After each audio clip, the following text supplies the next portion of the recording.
Today, I'm joined by Mark Gilbert. Many of you will know him already because he regularly contributes his poetry to the podcast. He came along to talk to us about haiku in Series 2, in episode 17 to be precise, and he was recently a guest judge for the Kigo submissions in Season 4, Episode 12. Now, Mark is a UK poet who was born in the Garden of England, the county of Kent, which was the county next door to where I grew up. Anyway, you all know I like to introduce my guests by reading one of their poems, and today I turn to a poem that was in issue 26.1 of Blithe Spirit in February 2016. Saturday night comedian, the paramedic at the start of his shift. Saturday night comedian, the paramedic at the start of his shift. Now, Mark, this felt like a very British poem to me, with dry, almost macabre British humour, a contrast between the occupation of the comedian and that of the paramedic. And I could picture someone coming on duty in a light mood. You know, we all know this person who's the life and soul of the party, who makes wise cracks.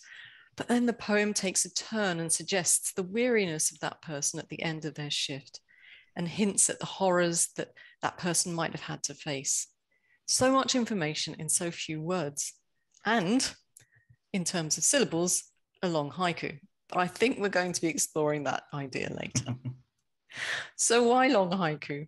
Well, Mark and I chat between many of the podcast episodes, and we got onto the topic of long haiku. And I thought it was a topic of interest which Mark should come along and share with us. And I'm going to get the party started with this poem from one of our previous guests, Stamford M. Forrester, from his book, The Toddler's Chant. A mason jar full of wildflowers. The thistle always lasts the longest. A mason jar full of wildflowers. The thistle always lasts the longest.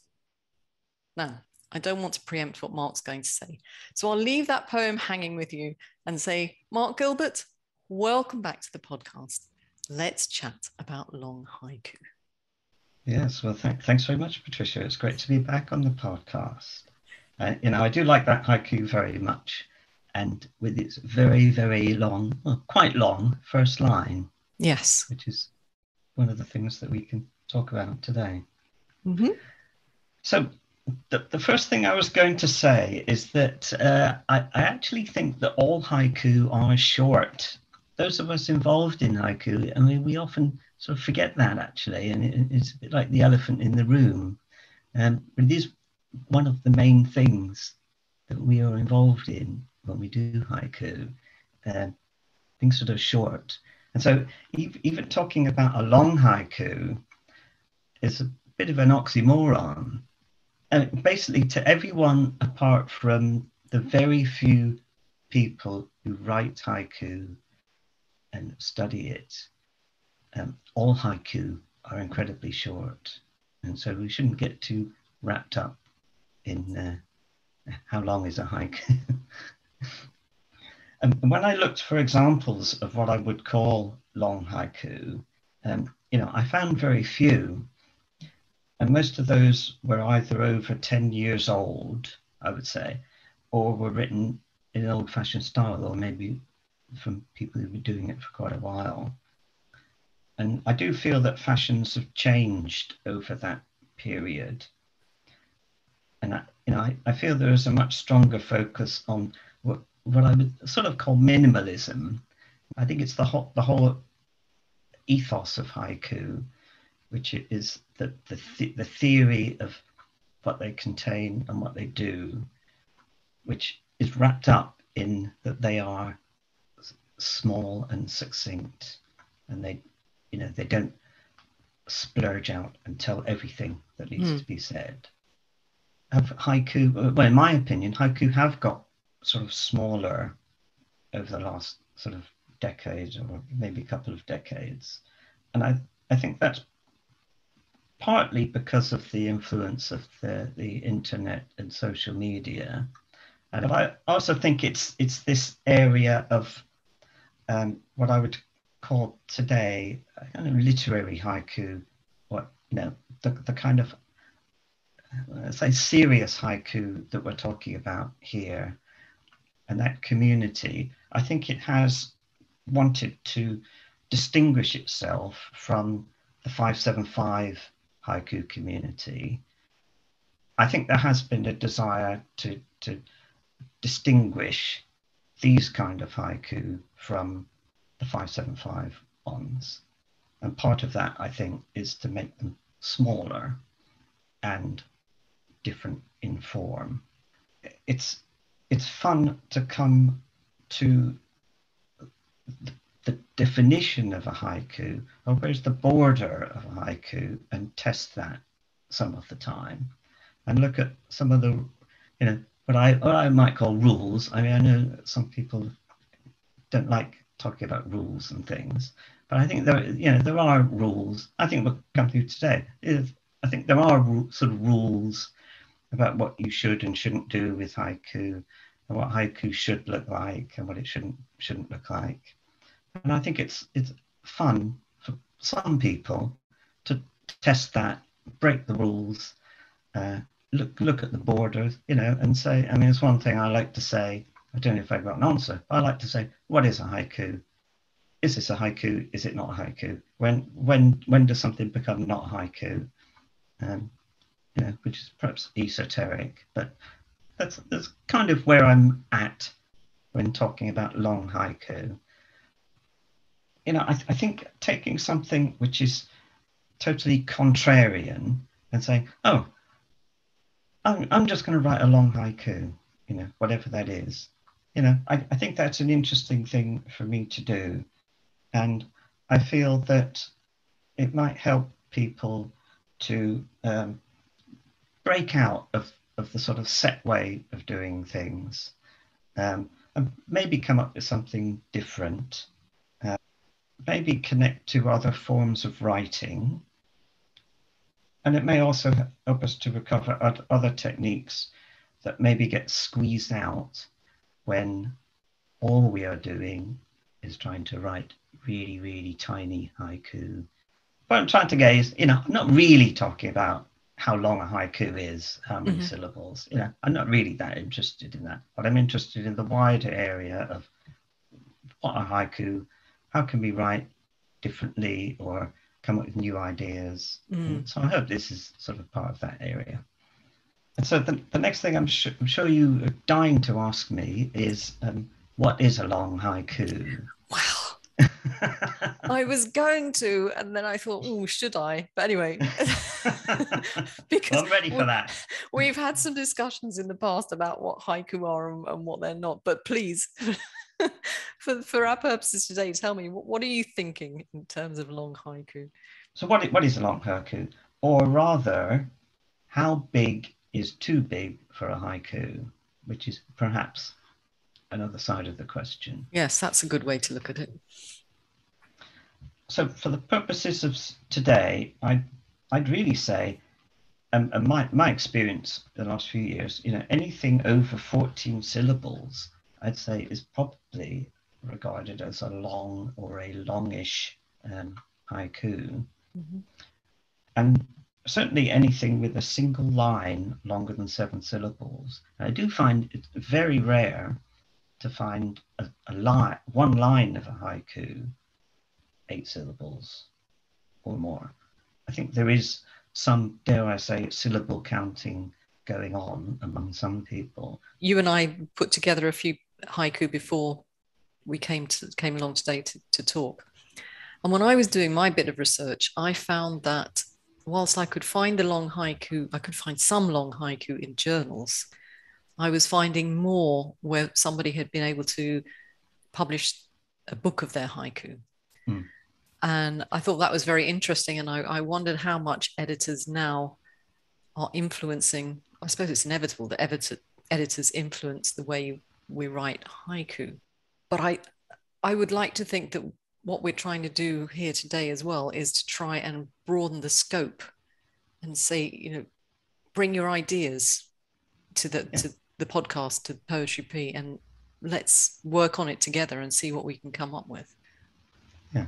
I mean, I've certainly had some editors suggest that I remove one or two words from my haiku in the past, and sometimes I've agreed with them and I've gone along with it, and other times I've dug my heels in and said, no, I'm not doing that. I do the same with people if I have a query on a word, but I hope if somebody has if somebody believes in the poem that they've written, that they will come back to me like you did and dig their heels in and say, no, that word needs to be there. This is why. And so I'm always open to that idea. So I don't so much syllable count as try and make sure that every word is working at its maximum capacity in a haiku. I don't know if that makes sense. Just on this point about how long is a long haiku, I mean, I do think that 17 syllables is the sort of the border, really. Yeah. And I think you sort of have the 17 syllables, and there's a sort of a gap, and then you have these, well, today I've got literary haiku or serious haiku or English language haiku, whatever you want to call them. I know in the past you would occasionally see something like a 4-line haiku, which I think have become exceedingly rare nowadays. And I have to say, I've written a few 5-line haiku. And the question of what's the difference between a 5-line haiku and a tanka, well, that's a topic for another podcast, maybe. Yeah, I have to say, I don't know enough about the tanka. That's maybe in 2 years' time we'd come back to that one. But then you've got people like John Wisdom and others who write things like vertical haiku. And you do get some people who write in different formats and different layouts. And I think actually that's a kind of separate way of looking at some of the stuff we're talking about today, about how do we write haiku which is different from the conventional haiku that people are coming up with at the moment. Yeah, so I did find a few examples of previously published long haiku, but like you, I found there's not an awful lot of them around. The first one I found was by Richard Wright, and this was actually written in the late 1950s. A sleepless spring night, yearning for what I never had and for what never was. A sleepless spring night, yearning for what I never had and for what never was. So this, I think, was only actually published after his death. But yes. he was a novelist. And today it's really out of fashion because it's got punctuation in it. It's got capital letters, which is another no-no, of course. And it's got grammar in it. It's grammatical, which is amazing, really. So strange to see that in a haiku. It's 19 syllables, including quite a long middle line. But to me, it's recognizably a haiku, and I would call it an English language haiku, because to me it's historical. It comes from the 1950s, which to me is amazingly ancient for haiku. Really anything earlier than the 2000s to me is quite old for a haiku. Apart from the Japanese stuff in their heritage. But it's written by somebody, and it's not been translated, so we don't have to worry about whether it's been translated and when it was translated and what was the fashion at the time it was translated. This is how this writer wanted it to be. So it's a bit like a sort of a time capsule. And to me, it still stands up as a haiku now, which I think is quite interesting, because not all of the stuff, I think, from the 1950s does hold up and has aged as well as this. I read that book recently, and I think not all his poems stand up as haiku now. It was very interesting. Like you said, he's writing in the 1950s, so there was some idea of the idea of a Japanese haiku, and it was starting to become well known in the English language sphere. But you're right, this one is written exactly as he wanted it to be, without without the influence of the translators that were translating at the time, or earlier, translating earlier as well. Yeah. Or editors, of course. Or editors. I think he was pre-editor.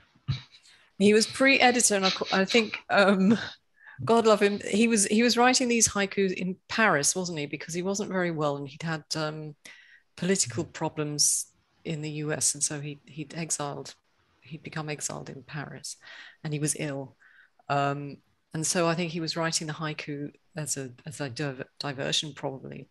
I imagine that he was cut off from things that were happening in the US, the developments of haiku in the US. Because, I mean, obviously in the 50s, it wasn't like today. You'd have to wait for a letter to come backwards and forwards to share ideas, or for books to come out to share ideas. Whereas today, if we have an idea, we can immediately put it into some sort of social media or email it to a friend and say, what do you think? And the other thing I would say about it is that it's long, but if you were editing it, would you take things out? I don't think you would. You probably could, but I would prefer it not to be. You know, I think it's fine as it is. I mean, I think today it undoubtedly would be edited down by somebody. Yeah.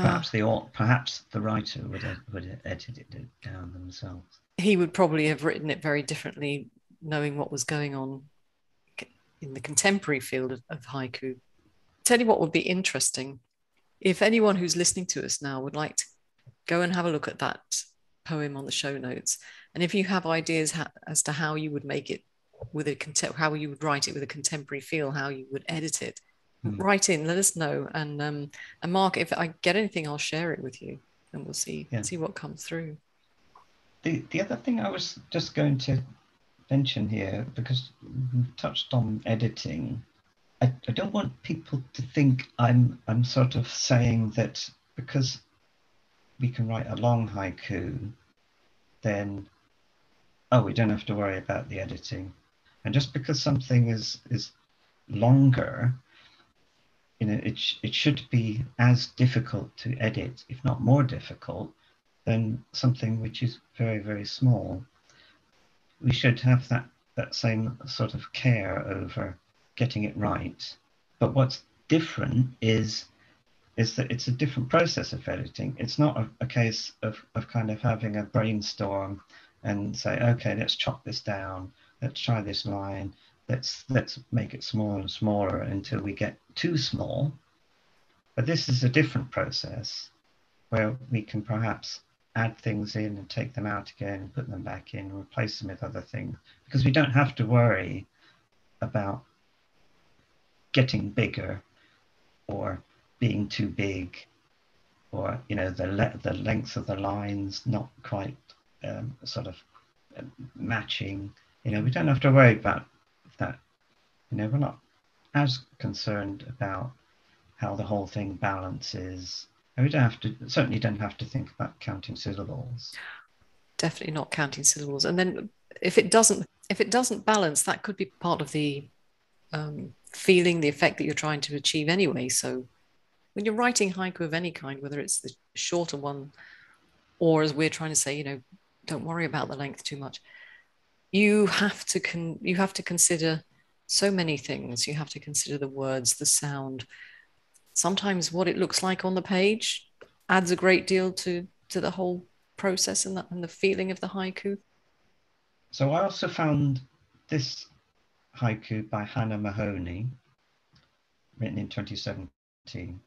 Nowhere I need to be, a cabbage moth flits among the daylilies. Nowhere I need to be, a cabbage moth flits among the daylilies. So I feel this is one of those haiku where the form and the words work together to produce something greater, a greater whole.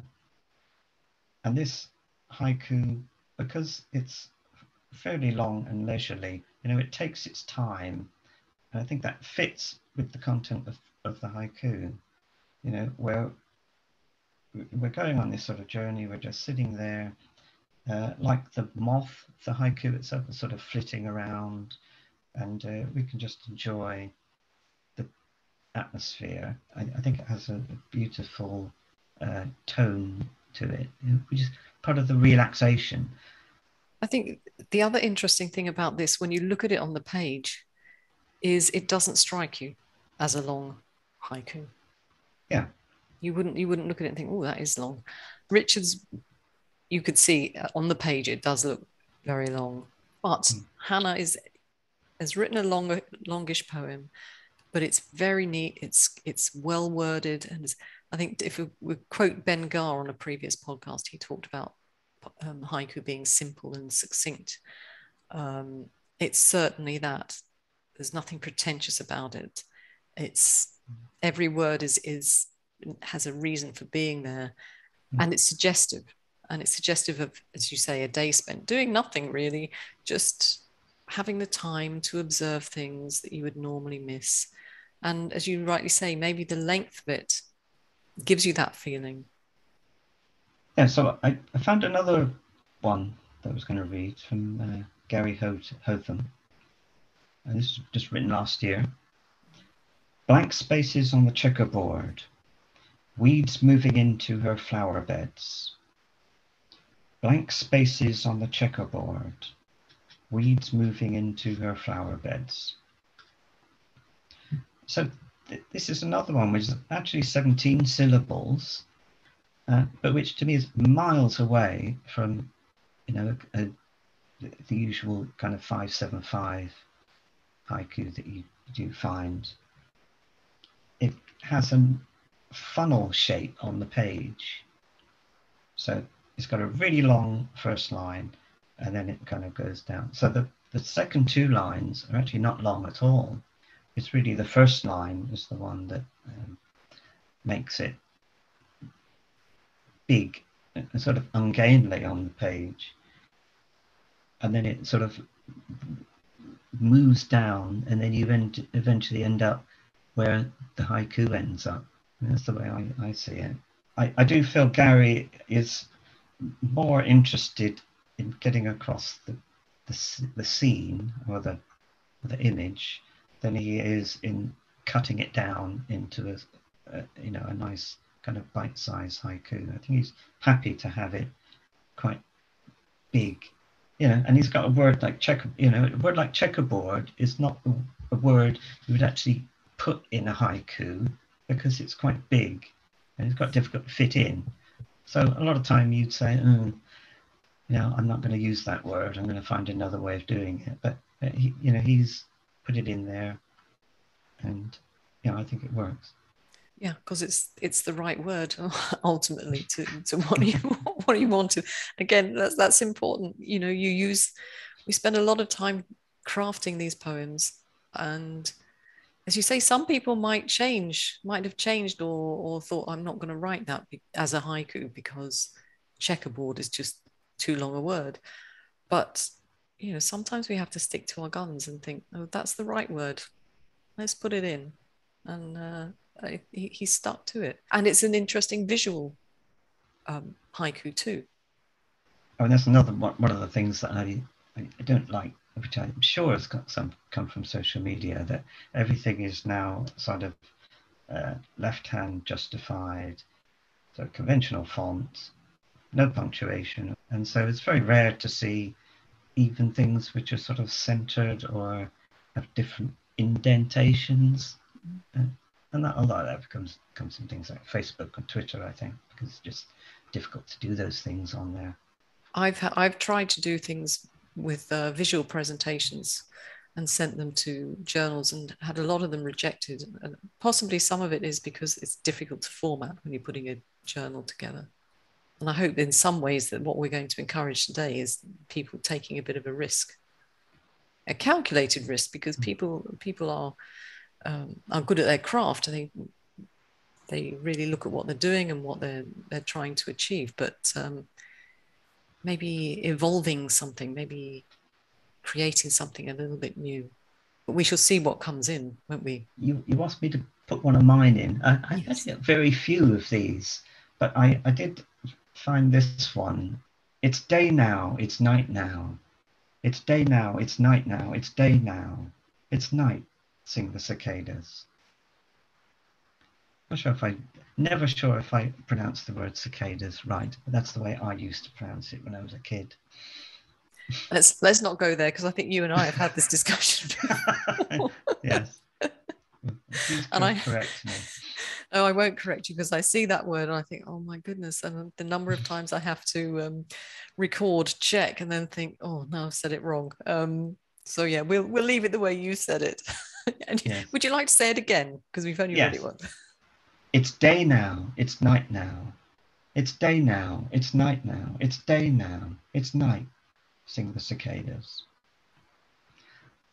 So I don't want to talk too much about this because it's one of mine, but I hope it still has a haiku feel to it. And I hope it is doing some of the things that we want haiku to do, and it is consciously trying to look like a haiku on the page.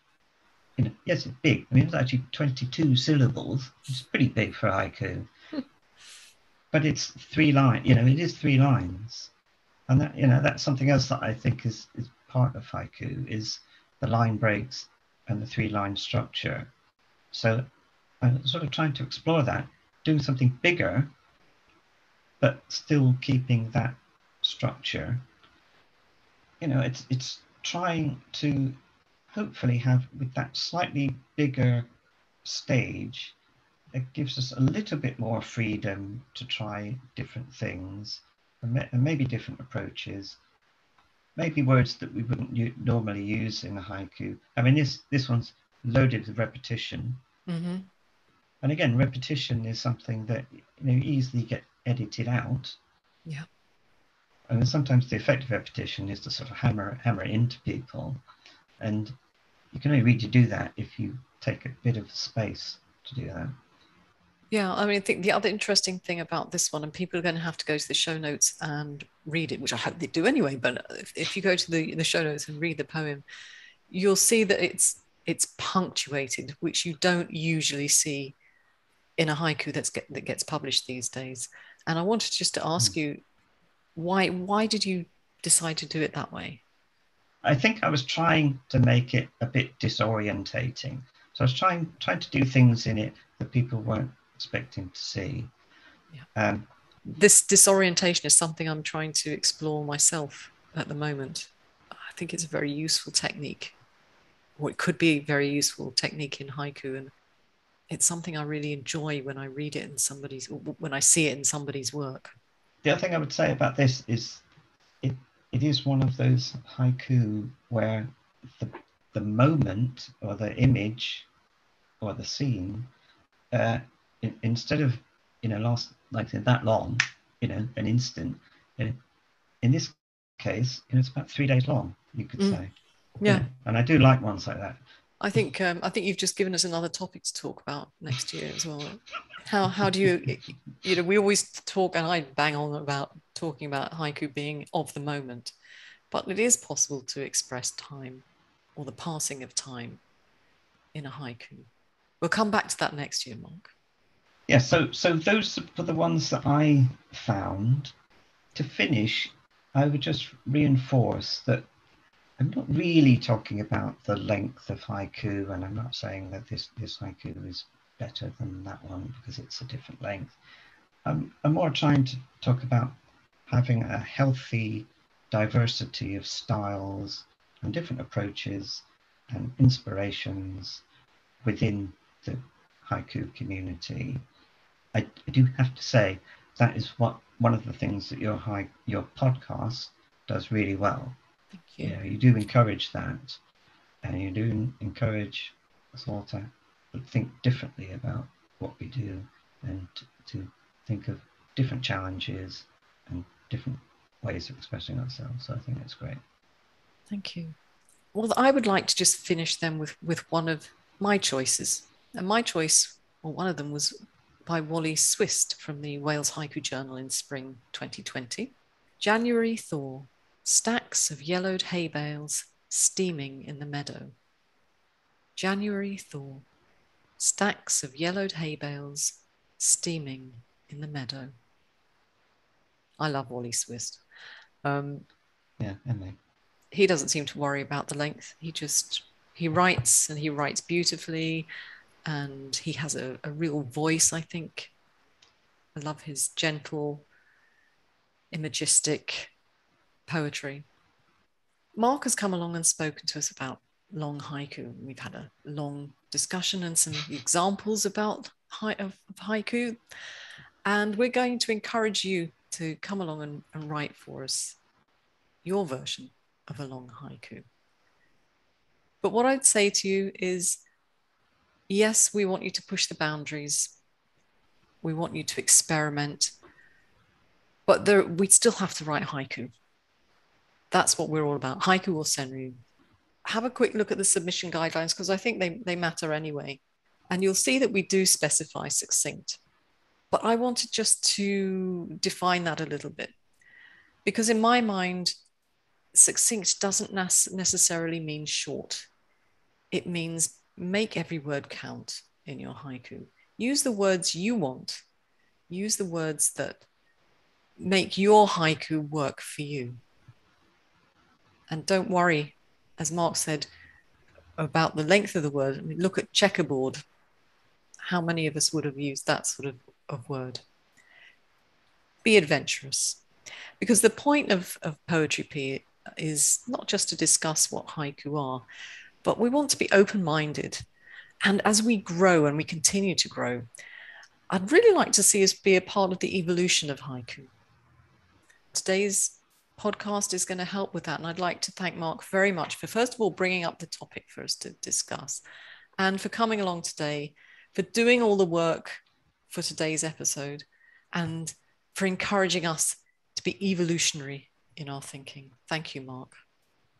Thanks for inviting me. Yeah. Well, Mark's gone. But before I go on to tell you what I took away from the chat with him, I just wanted to tell you where some of the poems you've just heard were first published. Richard Wright's poem is from Haiku, This Other World. Hana Mahoney from Acorn 39. Gary Hotton's was from Hedgerow, issue 131. And Mark's poem is as yet unpublished.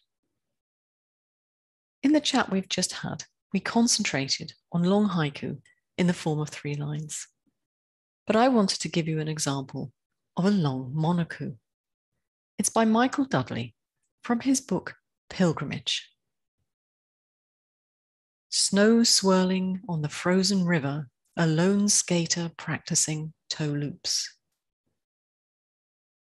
Snow swirling on the frozen river, a lone skater practicing toe loops.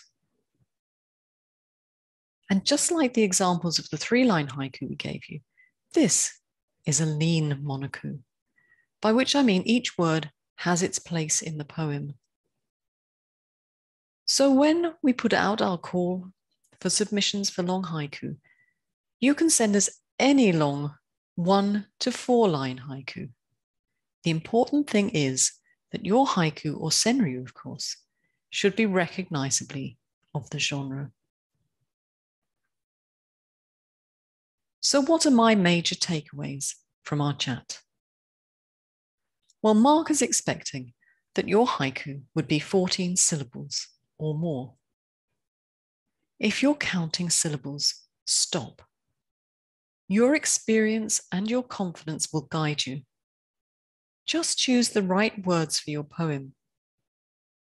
When we write poetry with so few words, each word we choose must work hard.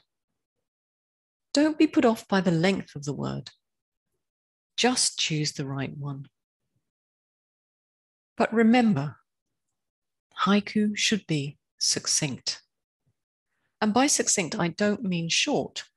I mean brief and, more importantly, concise. Now, when it comes to submitting for long haiku, as Mark said, we want to encourage you to be daring.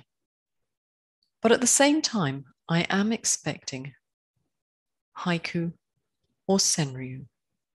So please do make yourself familiar with our guidelines.